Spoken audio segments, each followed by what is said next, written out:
The following program is a sports handicapping show. That's right, we will be discussing sports betting and all kinds of other gambling stuff, including game predictions. As you know, not every bet will win, but we do our best. Feel free to use this information at your own risk, and remember, wager wisely, folks.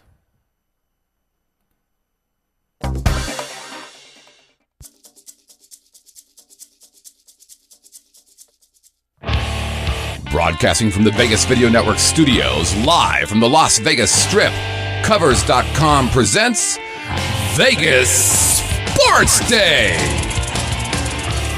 And now from the sports betting capital of the world, here are your hosts, Teddy and the Professor. It's Tuesday here in Sin City, and you are watching Vegas SportsDay, the pulse of the sports betting world. I'm your host, Teddy Covers, joined, as always, by my esteemed colleague, the Professor, Dave Malinsky. Coming up today, why the actions of one school make us want to get out the gloves and put up our dukes. Can we catch some tigers by the tail because of some false market perceptions? And in Money Time today, got to tip our cap just to focus on how brightly one particular sun has been shining. So, Dave, first take on a Tuesday, and my hunch is you have some opinions about the college basketball coaching changes that have been taking place over the last couple of days. Some really bizarre hirings and maybe even more bizarre firings. Well, there's one we could have actually put it in yesterday's show, but we had more topical things to do right at the very top. We don't use graphs for the first take very often, but we get to do that today. Now, take a look at this one, and let's see if we can make a little bit of sense out of the sequence that's involved. These are the Duquesne University basketball coaches going back the last 25 years. Jim Sadlin, bad loser. John Carroll, bad loser. Scott Edgar, barely won a third of his games. Darryl Porter, Danny Nee, couldn't win a third. Now look at those last three. Edgar, Porter, and Nee combined didn't win 1/3 of their games. So what did Ron Everhart do after that 20-odd years of futility? He goes 99-89. And he gets fired. Duquesne had two winning seasons in 25 years before Everhart was hired. He had 4 winning seasons out of 6. Something really wrong with this picture? Let's go to the chancellor and hear what he has to say. This is coming from Charles Doherty. He said, quote, "He stalled at a modest plateau with our program." You got 2 winning years in 25. He gets you 4. And he has stalled at a modest plateau. He took you somewhere you hadn't been, guy. And, of course, I'm allowed to say this because I'm not officially a Duquesne alum, but I got 24 credits there. So there's a little bit of pride in that school, a little bit of Duquesne in the blood. That's a good academic institution. For Duquesne, of all places, to say that 4 winning seasons out of 6 is stalling at a modest plateau, you've just got to be out of your mind. Have you watched Duquesne basketball for the last 31 years? He took you to a good place. Yeah, T.J. McConnell's going to transfer out. That may be good riddance there. Running a clean program, winning games, and actually providing a stable platform that you can build off of into the future, which is something that none of those previous coaches have done. So just like our rant with Tulsa last week with their coaching firing, which will turn bad for them, this will break bad for Duquesne. They will end up with a lesser coach and a lesser record, and they would be thrilled to get back to the modest plateau of having 4 winning seasons in 6 years. Of course, Michigan, don't have those issues with your alma maters. Penn State, Duquesne, I get this backdrop of things that are starting to pile up where you can't have pride in where you were anymore. If anything bad happens at Mapletown High School, don't tell me, okay? Let me at least maintain that one. Okay? So you can be more proud of where you came from. Well, can you be proud of what you brought in today? But hang on, because Michigan had the whole Rich Rod thing. We had the whole vacating titles thing. We've been there. Yeah, but those are fun because that's the winning level you play at. This is Duquesne. This is the little Sisters of the Holy Ghost school that's not supposed to be out there trying to do those things. Delusions of grandeur. Happens all the time. And in fact, we've got delusions of grandeur all across the country today. My first take has to be about this $363 million Mega Millions lottery jackpot that There are lines around the corner in 43 states in the District of Columbia. I happened to, read a headline this morning. Strategies for winning the lottery. So I had to share them with, because there's a guy who has cashed 7 times the Mega Million, and he shared his secrets with Good Morning America.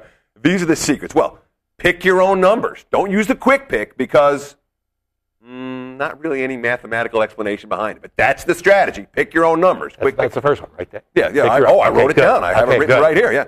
The second one, do your homework. Make sure your set of numbers haven't been picked before.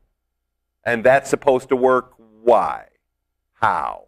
No. Yeah, but he's a winner. He's a winner. Yeah, 7-time winner. 7 times. Yeah, Yeah. Although I didn't Good. investigate which 7 he won. The third one, stick with your strategy. Commit to your numbers. Okay. Good luck if you're playing the lottery tonight, because that's what it takes. It is luck. Skill, not so much. 1 in 176 million chance to pick all the numbers, including the pick 6 ball or whatever it is, correctly. Of course, here in the state of Nevada, we don't have a lottery. There's no lottery tickets in the 7-Elevens. There's no Mega Millions. There's none of this stuff, because we have normal, legal, regulated gambling. Actually, Janitor's got a whole wad of tickets he's selling. Did he go down to Prim and buy a bunch of them? Bottom line, not many good strategies for winning the lottery. A little bit of luck involved there. Hopefully on this show we can give you some good strategies for winning at sports. And speaking of sports, hey, we're going to be breaking down the MLB races division by division. We started yesterday with the AL East, moving to the AL Central today. But really, it's play ball. We have Major League Baseball games tonight, or certainly before we're back on air tomorrow, that actually count in the standings. That is Seattle versus Oakland in the Tokyo Dome. The first pitch, 3:10 a.m. Pacific time this morning. Breakfast time on the East Coast. You can get up early and watch it. These are games that will count in the standings, even though they're two teams that are unlikely to be playoff bound this season. What do we got? Market Watch. Let's take a look. Felix Hernandez, minus 125 over Brandon McCarthy. Total 7, under minus 120. Any take on this game, Dave? My only take is I hope to be awake around the 7th inning stretch tomorrow morning. Will not get up to watch this one. McCarthy, though, going to be one of the more interesting guys to watch in Major League Baseball. When you get into some of his peripheral numbers last year, he was really, really good. The question is, can he repeat it? Now, one of the things you need to do with someone like McCarthy, he was an entirely different pitcher last year for a reason. Changed his mechanics. So throw all of the previous stuff away and only focus on what he did in 2011. Now, he could pitch the same ability level and have worse numbers, because now the matchups are different. Opponents will have also thrown that past stuff out of the way. A lot of opponents were preparing to hit a different pitcher than the one was taking the mound. So yeah, we would like to watch McCarthy in the early part of the season. I just don't think our alarm will go off at 3 o'clock to start watching McCarthy now.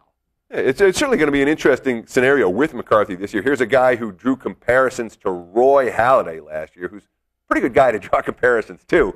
But again, following up the second year, when opponents are preparing for a different level for the pitcher that you were a season ago, as opposed to the underachieving hurler that you were throughout the first part of your Major League campaign, is going to be a transition for McCarthy himself. Of course, King Felix, we know how good he can be, though his splits against Oakland, not as good as they were against some other teams. The A's obviously see him more than other teams do, and there may be some upside with both of these teams from a value perspective.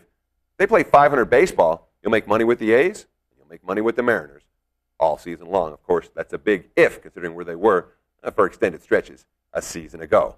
Continuing with Market Watch, let's take a look at the NIT games tonight. NIT on ESPN. We got a couple of good ones, Dave. Stanford, minus 2.5 against UMass. Total there, $150. Washington, minus 1 against Minnesota. Total there, 143.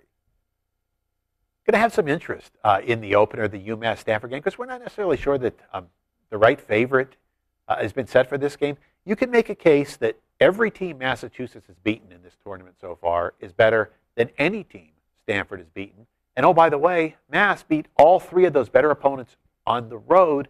Stanford some pretty soft home games. In fact, the only time Stanford left campus in the last month was just a quick trip down to LA for the Pac-12 tournament. So we like the way that this Mass team has come along. Just not sure where the market perception of Stanford as the favorite came from. It was a pretty easy ride for them. UMass had to step up and had to prove something. And keep in mind, too, that that last game before getting to the Garden, beating Drexel at Drexel, when Drexel was just a hair away from coming to the Garden, that might have been the toughest setting any team has had to face. They fell down early, like they had done in some of the other road games. They fought back hard. This Mass team, they showed us a lot of fight, a lot of character. Oh, that win was no joke. I mean, they were down 17 on the road in the second half against a Dragons team that was basically the only team that you can make a case, well, maybe Washington.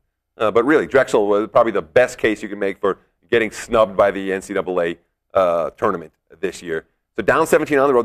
Drexel had won 18 in a row at home, and UMass refused to lose. A lot like what we saw in the opener where they went down to Mississippi State and won in it was Mississippi State, not Mississippi? Yeah, when they won in OT in that ball game, refused to lose. I like the character of this UMass team, and their ball pressure has the potential to give Stanford some trouble. But the nightcap's an interesting one, the Washington-Minnesota game, because, boy, the Gophers have played good basketball to get here. Another team that has reached the NIT finals, or the semifinals, by winning road games as opposed to a Huskies team that's been winning at home. But when you read the quotes from these two schools, really dramatic difference.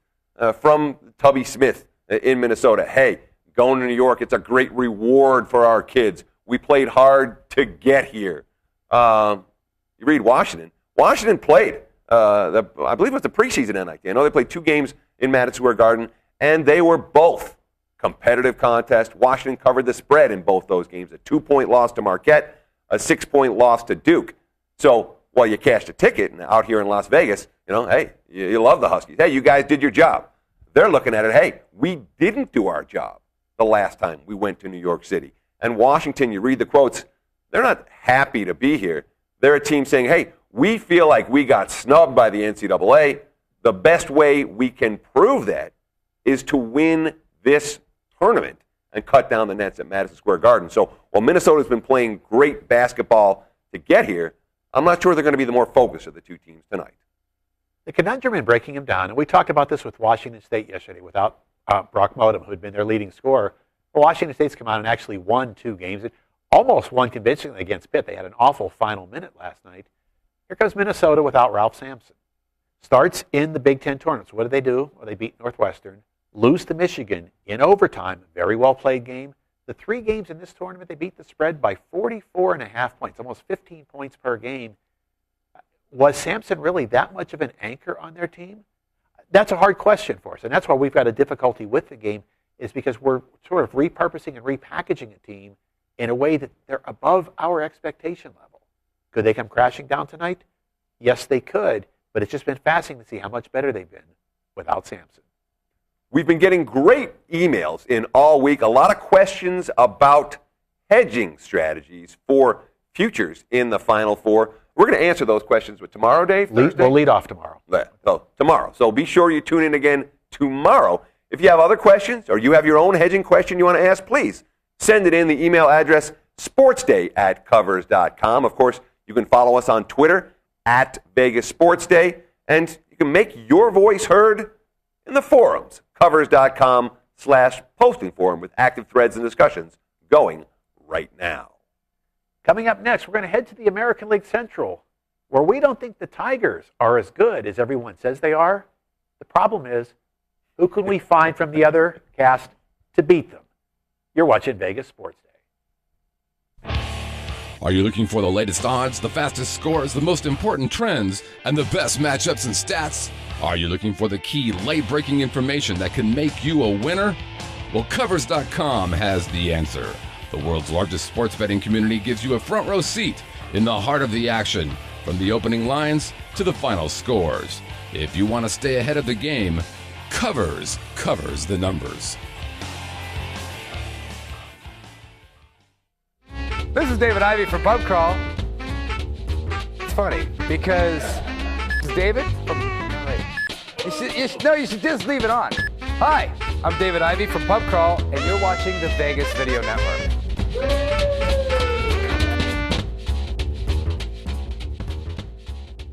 And scene.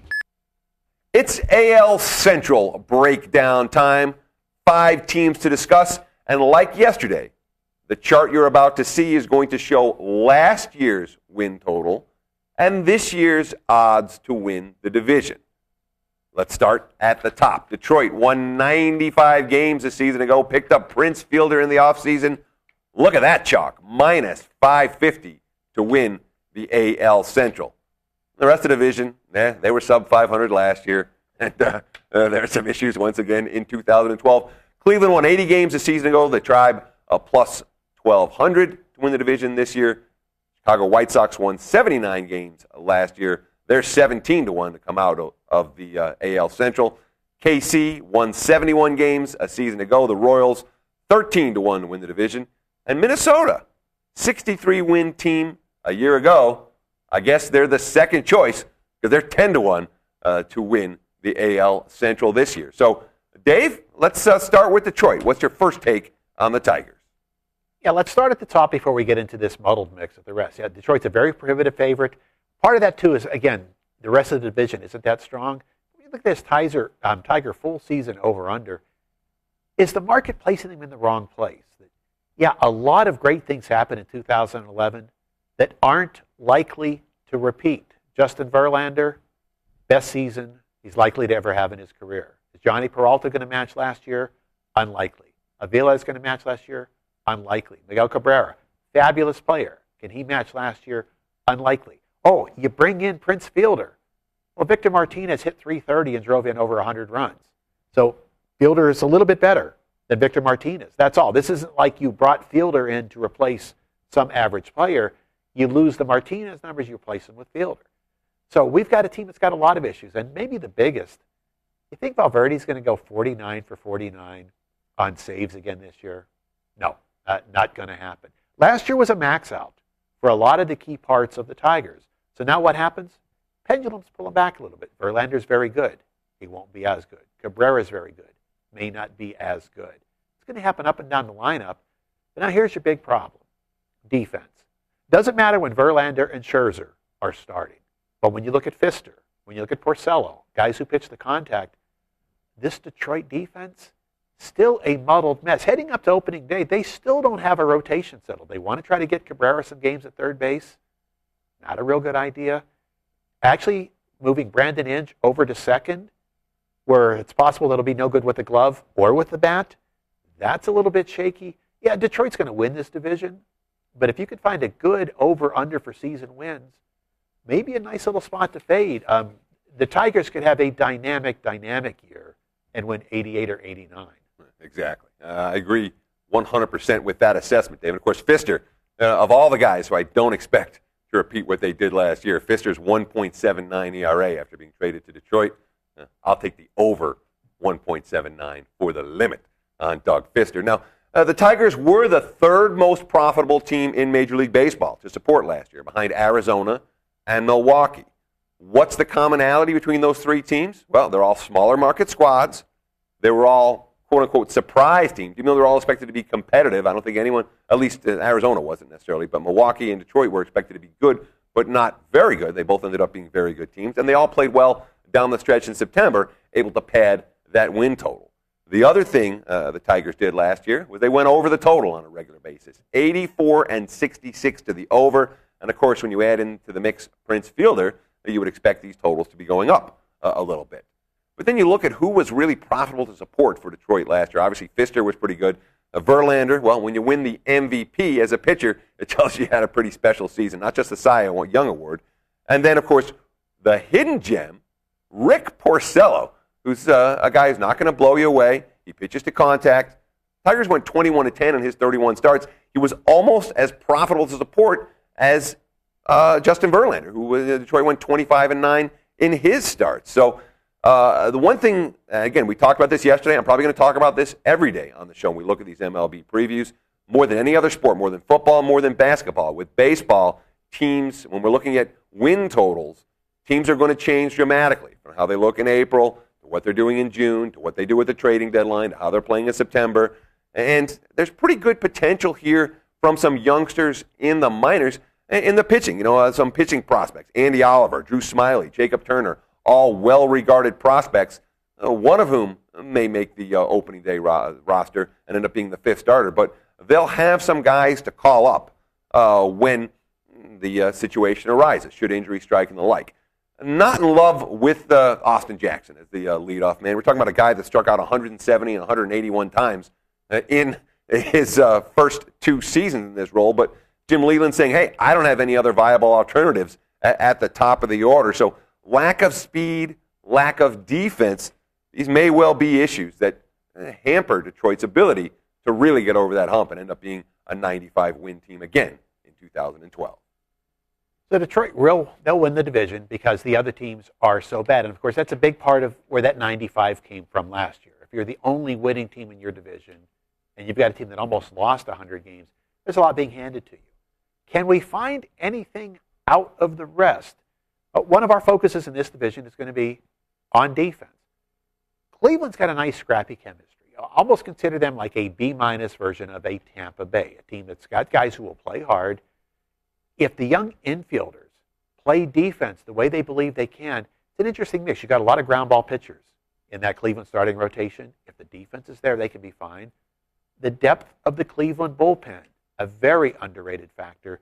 So we see a little bit of upside out of Cleveland, but the first thing we're going to be charting in April, team defensive numbers.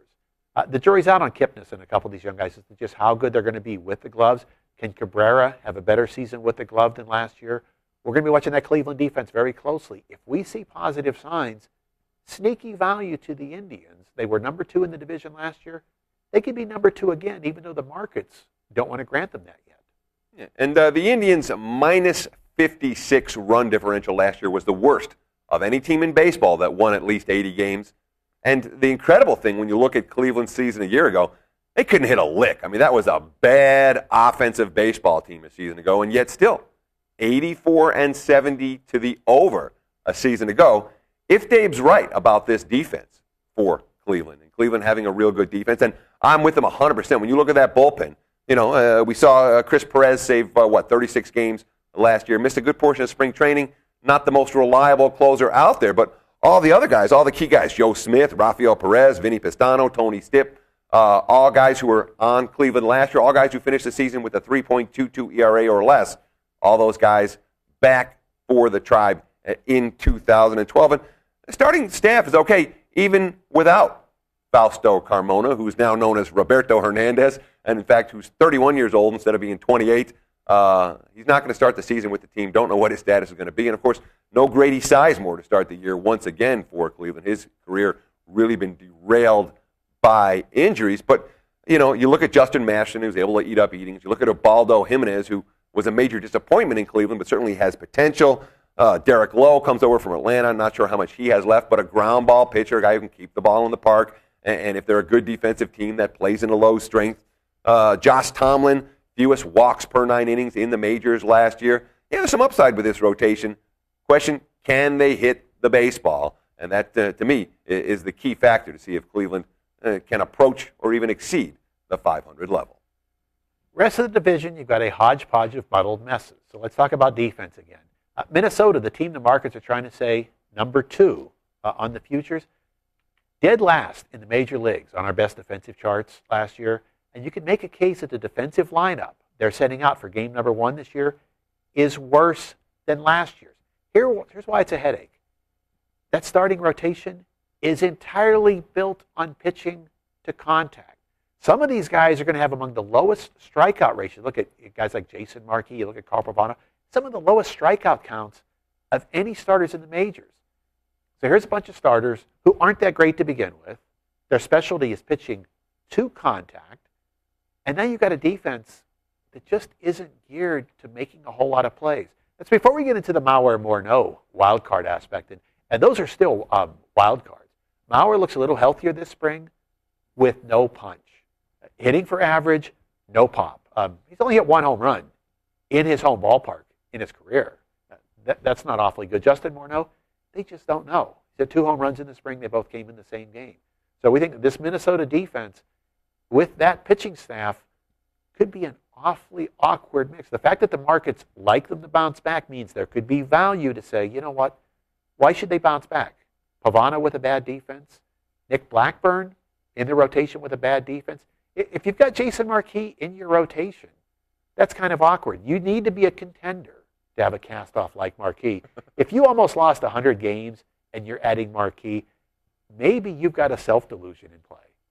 Now remember, Minnesota was considered to be the favorite, or one of the co-favorites in this division last year, and the markets never recognized how bad this team actually was. They finished number 28 on the money charts a season ago. A disastrous report. The only teams that were worse, Houston, they were pretty bad. Colorado, they pretty much tanked down the stretch. They were the only teams that were worse than Minnesota for their backers in 2011.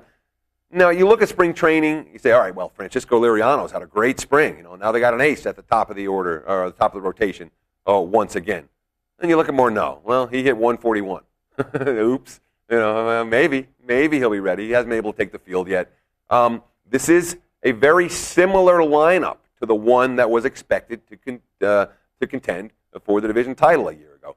Denard Span healthy, and again, all the injuries a season ago, well, they are relatively healthy coming to the campaign. Doesn't mean injuries won't strike again for Minnesota. And a lot of, I think, residual respect for Ron Gardenhire in the number for Minnesota. But with the pitching issues, with the bullpen issues for the Twins, Scott Baker, the team's best starter last year, well, he's fighting through elbow tendonitis. Don't know if he's going to open the season on the DL. The big acquisition, Joel Zumaya, they get him from Detroit. No, he is tore his elbow ligament. He's out for the year. So Minnesota's another team, like Cleveland, like Detroit. They have some good prospects. Shortstop Brian Dozier, the outfielder Joe Benson, the first baseman Chris Parmelee, all of whom could see time at the big league level this year. But those guys aren't likely to come up until August, September, later in the campaign. And by that time, the Twins may be hopelessly out of the mix already. We've already got the Twins out of the mix here. Like I said, we're going to be way across from the markets on them. Not much to get excited about with the other two teams.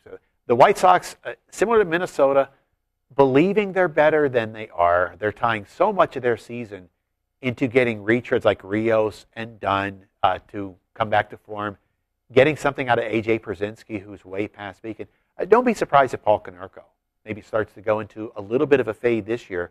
Biggest news coming out of Chicago as we enter the season. Yep, you want Gavin Floyd? You can have him. You want Jonathan Danks? You can have him. They're available right now.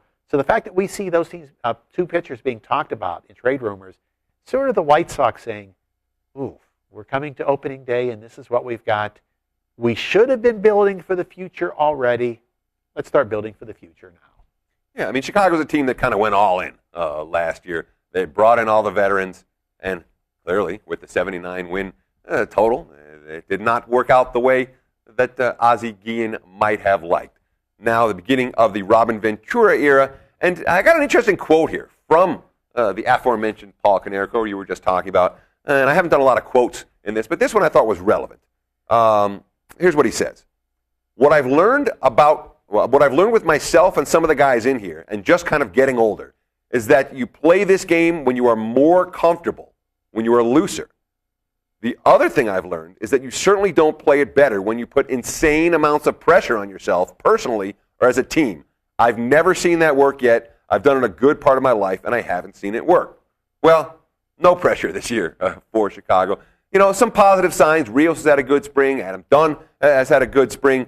Gordon Beckham has had a good spring for the White Sox. But, again, we're talking about a team upside, finishing 500, downside, trading all the good starters, and finishing with about 60 wins. One team that's got an awful lot of upside on the field is Kansas City. Not only a good lineup, but a lineup that's locked into contracts for several years now. You're going to be able to watch these guys develop. They're going to hit for average. They're going to move on the bases. Outside of Hosmer, maybe not a lot of long ball power, but now here comes the Kansas City problem. Until Duffy is ready, boy, it's hard to find upside anywhere in that starting rotation. Luke Hochevar came around to his probably the best year of his career last season and showed us that he's about as good as he's going to be. He's the type of guy who's liable to top out at about 15 wins, ERA in the low 4s. But look at all of the kegs of dynamite they have to send to the mound. Bruce Chen can fool people a little bit. When he's bad, he's real bad. Jonathan Sanchez, good luck with that.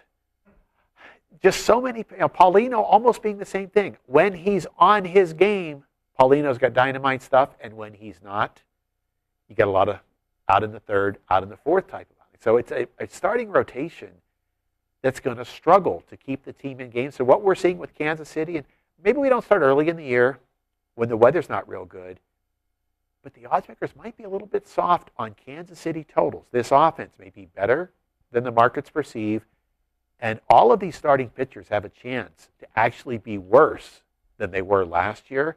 So people who are giving Chen the best of it, giving Paulino the best of it, giving Sanchez the best of it, might be making a mistake there. Yeah, and of course, with the Royals, one factor that would contribute to some of those overs, they already lost Astoria out for the year, which leaves them with some real concerns at the back end of the bullpen in closing out games. And that was an issue for them last year. Kansas City had the single best record in Major League Baseball on the run line last year, at plus 1.5 as a dog and at minus 1.5 in the few instances where they were favored. They were one off the MLB high in one-run losses. They had 32 one-run losses a season ago. Only Cincinnati had more with 33. So they were close. In games, couldn't find a way to win them. Couldn't get the clutch hit or the clutch out to win them. They did have some nice September momentum. I made some money backing the Royals down the stretch. They went 11-3 over a 14-game span before losing the last two. There's reasons for optimism. Certainly, that lineup that Dave was talking about. I mean, you look at the two youngsters, the corners, Eric Hosmer at first base, Mike Moustakas at third. That's the best 1-2 combo for Kansas City in terms of young prospects since mid-'90s, maybe Johnny Damon and Carlos Beltran.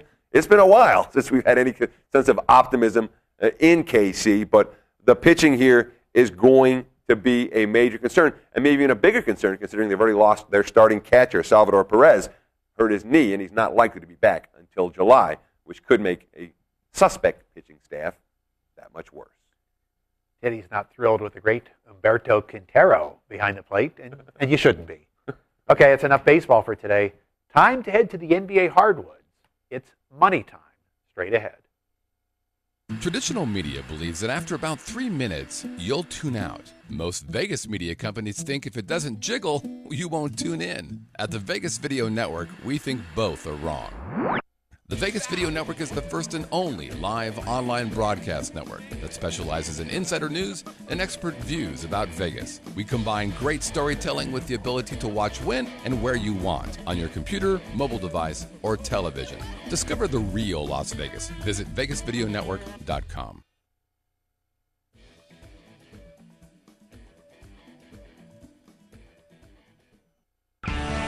Livestream is your premier place to watch live events on the web, mobile devices, and connected TVs. See new events daily or broadcast your own at livestream.com. Livestream. Be there.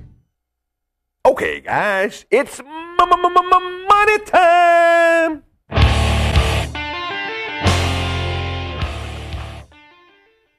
Yeah, that's me doing jiu-jitsu. Very nice, yeah. This edition of Money Time is brought to you by Covers.com. Remember, for all the key information you need in every sport, Covers the numbers. Let's start tonight in the NBA in Philadelphia, where the 76ers 9-point favorites against the Cleveland Cavaliers. And this is a Sixer team that we've gotten a lot of mileage from on this show. The pattern remains extraordinarily consistent. Power rating number flat here or here or here in this range. Power rating number stayed flat. But the bottom line for Philly, they've been able to beat up on the weak, and they keep getting beat by the strong. The numbers bear that out. Favorites of -7 or more, the Sixers 19-1 straight up, 17-3 ATS this season. They've been monsters in this role. Ask them to step up in class. Hasn't been nearly as pretty, but this is not obviously a step up in class type of ball game. 4-0 straight up and against the spread in this point spread category since the All-Star break. They've beaten the spread by an average of 10.5 points per game since the All-Star break in those last 4 straight-up wins and covers in this role. And the setting is prime for Philly. They're at home. They're rested. They're coming in off a poorly played loss at San Antonio. The next 2 days are off. So the question to ask, is Cleveland going to be the next victim? We focus on this game today partly because of those Philadelphia patterns and how strong they've been, but also an unusual move by Byron Scott yesterday. Now, Cleveland's struggling right now. Without Anderson Varejao up front, there's no interior defense. Not only do you lose Ramon Sessions at point guard, but Daniel Gibson's got a bad ankle, so weak in the backcourt. The defense is just crumbling. So at a time when he's got a young and fragile squad, and you might think, look, Kyrie Irving's good to build around next year. You've got a future here. Let's just get through this season and move on. What does he do yesterday? The single longest and apparently most physical practice of the entire year. His way of saying, you know what, we're not going to give up on this season yet. Take a look at what Scott has to say about that as he frames the issue from his standpoint. I think they should come out and play as hard as they can. Other guys should be looking at it as another opportunity to get playing time and to go out there and contribute to the team. Here's what we think he's saying. Guys, play well for me because I might get fired. That, yeah, if I knew I was guaranteed to be around for a while, we would manage this a little bit differently. Yeah, we don't care if we win the rest of the games. We're not going to the playoffs anyway. But guys, try to hang in because I could get fired. Well, if you don't want to get fired, the best way to avoid that in terms of motivating your players may not be to put them through a boot camp. When they're going bad, when they're physically and mentally worn down, could this actually backfire on Scott tonight? Instead of them coming out with fire, could they instead say, Coach, why did you make us go through that? It's going to be a very interesting team to watch in the next few games. And Byron Scott's notion of getting his team to play hard, that worked a lot this NBA season. It continues to work for some teams in some matchups where effort is all you need to get a point spread cover against opponents that aren't matching that same level of effort. It doesn't work against Philadelphia. It really doesn't. This Doug Collins squad has been chemistry and execution personified in 2012. And again, you look at the numbers. Number 1 in fewest assists in the NBA. No one else is even close. Number 1 in turnover differential. Number 1 in assist to turnover ratio. Number 2 in fewest opponents' assists allowed. They're just not an easy team to beat on effort alone. And frankly, the Cavs, that's what they have right now. Still working a lot of new faces into the rotation for Byron Scott and company. Second game we're going to focus on brings you a lot of old faces instead of new ones. Let's go out to Phoenix right now where the Spurs, 1.5-point favorites over the home Suns. And we've told you so many times how much we like Greg Popovich, except that one night in Portland. But that's okay, Pops. You've more than made up for that over time. San Antonio faces a 3-3 over the weekend. So what do? They win all 3. They win the first game without Tony Parker. They win the second without Manu Ginobili. They win the third without Tim Duncan. Spaces it well, wins all the games, but has fun in the process. While you were watching the college Elite 8 games on Sunday, great little thing that Pops did. Tim Duncan was not going to dress Sunday against the 76ers. And of course, when you fill out that roster, someone is going to be inactive, and usually you will list the reason why they're inactive. You list an injury, you list personal reasons. What did he write down next to Tim Duncan's name? Old. O-L-D. Said, Tim's not going to play tonight. He's just old. But look at the way that this chemistry has come together because the players respect the coach. Scott, what he's doing in Cleveland, there's a gamble now. Popovich, there's no gamble with the Spurs. There's a level of respect. But now that he got through that cycle, that 3-3 where all of the big cogs got to sit out, now it's go time because there are 2 new players that they're working into the rotation. Steven Jackson, Boris Diaw. Look at the minutes Diaw got right off the bat against Philadelphia on Sunday. Look for San Antonio to be pretty close to an A level tonight. That is a deep and an interesting rotation. Oh, yeah. Spurs may well be the team to beat in the Western Conference when playoff time rolls around. But for Phoenix, this team's just fighting to get there. And boy, the Suns, they're fighting hard, and they're playing good basketball. The numbers don't lie for Phoenix. The chemistry has fallen into place in recent weeks. Since the All-Star break, 11-4 straight up, 12-3 against the point spread. And 2 of those 4 straight-up losses, they led Oklahoma City and Miami by double-digit margins on the road before ended up losing those ball games. So, yeah, they're playing pretty good. And so much of it comes from the leader. I mean, Steve Nash, he's not a guy who's been under-publicized throughout the course of his career, but he's old now too. And yet Steve Nash putting up, once again, truly remarkable numbers from a point guard at this stage of his career. The numbers don't lie. Take a look. Nash, assists per 48 minutes, 16 and a half. The next best in the NBA, 14. So he's blowing away the league in that category. Field goal percentage, 54.3%. That's number 6. And those aren't just all fast break layups. No, he's hitting his jumpers. He's hitting his, from three-point range. He's able to drive and pop from the lane. The top 5 in that category are all centers, guys who just dunk and dunk and dunk, and that's what they do. That's not Nash's game. I don't know if Nash can reach the rim at this stage of his career. So what he's done, truly remarkable. And, they put this run together. They're over 500 now for the season. They're within a game and a half of that final playoff spot in the West, and it's very attainable to think they're going to get a playoff berth or contend for that playoff berth. And who are the other 5 starters for Phoenix? Well, you have Marcin Gortat, you have Jared Dudley, you have Channing Frye, you have Grant Hill. Not guys who are necessarily going to wow you or contend for all-star teams. So Nash deserves that much more credit for what he's been able to do. The bench, they're relatively deep, but it's not like the bench is loaded with talented guys who would be getting major minutes on championship-level teams. Nash is not going to get MVP votes this year the way that he once did.